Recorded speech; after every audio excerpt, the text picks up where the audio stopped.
Here's a song to celebrate VE Day, but also special because of the fact that we're all in lockdown, and I really do hope that we all will meet again.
Good afternoon and welcome to the Teme Valley as we raise a glass to those who fought and were involved in the Second World War on our behalf 75 years ago.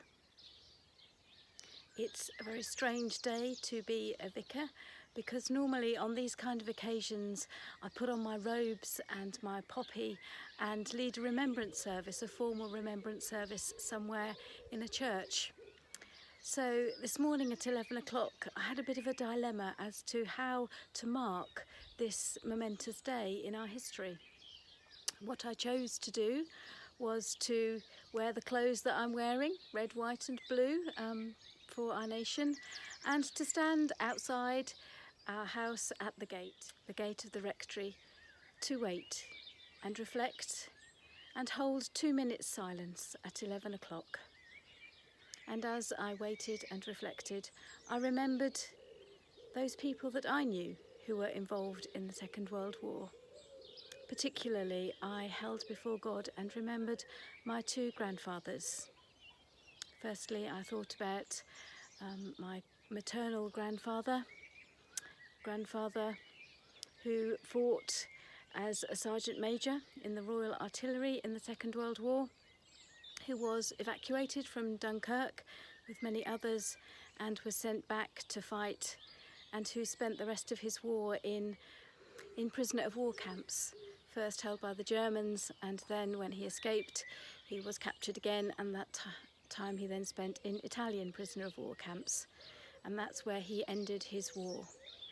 His family thought he had died. My grandma got a telegram to say that he was missing and presumed dead, but she never really believed that he had died, and she knew that one day in her heart he would come back again. And out of the blue, long after the VE Day celebrations had been and gone, he walked through their gate and met his daughter for the first time and came back to his family in Norfolk. So that's Grandad Bob. And the other relative that I remembered that was in the war was my paternal grandfather. And this granddad spent a lot of his time in Egypt. He was a professional driver and he ended up driving petrol tankers in Egypt. And there's a wonderful family photograph of him standing proudly by the side of his petrol tanker, smoking away in a way that I don't think would be quite allowed nowadays.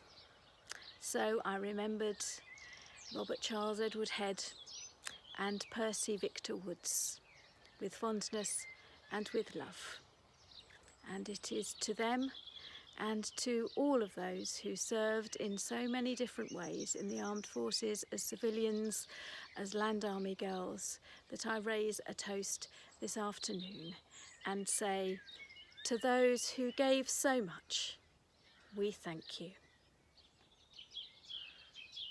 This is the theme from the Dam Busters, a wonderful famous film based on fact by Eric Coates.